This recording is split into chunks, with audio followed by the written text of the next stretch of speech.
Hey everyone, it's Don Jamieson from VH1 Classics, That Metal Show, and you are listening to the heaviest, girthiest metal radio this side of Eddie Trunk. Yeah, that's right, it's BODS Mayhem Hour. Welcome to BODS Mayhem Hour, your source for all hard rock, heavy metal, new metal, alternative, punk, horror punk, hardcore, rock, and all local bands, with your host, John the Bod, a.k.a. the Bodfather. Hey everybody, welcome back to Rock on the Range here with BODS Mayhem Hour and Uber City Radio. I have an awesome gentleman with me sitting here right now. He's from That Metal Show. He's a big comedian, Mr. Don Jamieson. What's up, Don? Hey, this is, I'm doing great. It's amazing, this collection of bands, but most importantly, 100,000 tickets sold to this event. Anyone who says metal is dead, they should be in Columbus, Ohio right now. They'll see that metal is so far from dead. This is such a cool thing. What do you think about the bands that, and I don't want to say this in a negative way, but it's just some of the same music over and over and over. Do you think that some bands have kind of lost that edge? No, I think there's definitely a group of bands that really appeal to the younger crowd. I'm in my late 40s, so I'm more into the classic bands. But I like some of the newer stuff as well. But I think it's just, different strokes for different folks. If you like a certain genre of metal, cool. For me, I don't care. I could listen to Black Sabbath, Rat, Amon Amarth, Motley Crue, and Reverend Horton Heat all in a row and not even think twice about, oh, this is this kind of metal or that's that kind. Doesn't matter to me. As long as it rocks, that's all that matters. You guys did Roast on the Range last night to Corey Taylor, and, I'm a big Slipknot fan and Stone Sour fan. How was that for you, man? It was such a cool experience.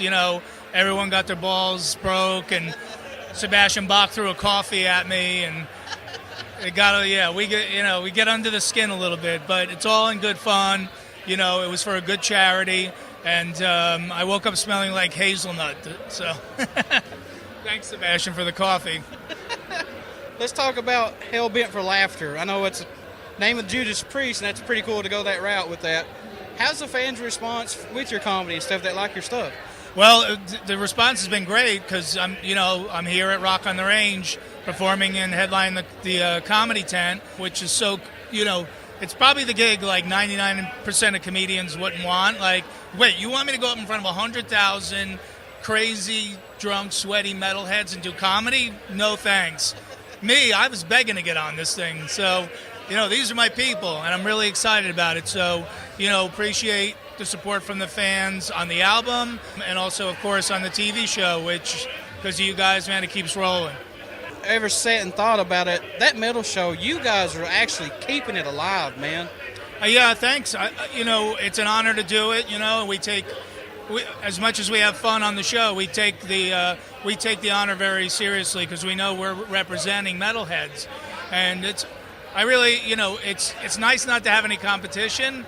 But as a metal fan myself, I always hope, maybe if our show becomes successful, there'll be a lot more metal shows, more shows that'll help spread the word. And there hasn't been any, which kind of sucks, man. I wish there was more metal shows out there because, if I wasn't on my show, I'd be watching it. So, but as long as, like I said, as long as the fans keep watching us, we're going to keep doing it, and we're going to try to keep metal alive from A to Z. I want to get your take on this. We lost Dave Brokey, Otis Urungus, huge influence on a lot of metalheads and stuff. Pretty much the godfather of masked metal, as I call it. How much influence do you think he had on the metal world, and how much of a big loss this is for us? Well, I think, that he's definitely been a huge influence. They're label mates of mine, Guar. They've been on Metal Blade Records for over 20 years. So, yeah, you can't discount what they've done. Their stage show, all their antics, Odorous being this character that transcended not only metal, but, going on Fox News and I was for a little while and talking with Dave about doing helping him write a spoken word tour. So, he really wanted to keep doing more with that character. And, when you could cross all those boundaries, you're definitely making a huge impact. Do you think we'll ever see another GWAR frontman? You know, I know that they announced doing a show, I guess coming up in the near future. I haven't heard too much about it. But, no, GWAR as it was, nah. You know, Dave, as much as those other guys are artistic and creative, that all came out of Dave's beautiful, crazy brain. What can we expect on the next season of That Metal Show, if you can give us a little tidbit on it, possibly? Yeah, we're doing something new with Stump the Trunk next season. Every time he gets one wrong, he has to strip down to a thong. Yeah, you guys give him a hard time, but y'all love him, that's for sure. That's it. That's the same as the roast last night. You know what? You break the kiwis of the people that you love, and the three of us are the best of friends. And believe me, it's way worse ball busting backstage. Trust me. Don, thank you for taking time out to do this interview, and thank you guys for That Metal Show, because without you guys, I wouldn't, get to take a look at some new bands like Rebel Inc. and Lower the Veil, and I actually want to interview them here shortly. It's just awesome. I love what you guys do. Yeah, thank you, man. It's like I said, we're honored to do it, and we're going to keep flying the flag for metal as long as we can, man. So thanks. Ladies and gentlemen, we'll be back later with some more interviews if Terry the Cowboy does not fall asleep on me over here. But thank you, Don, so much.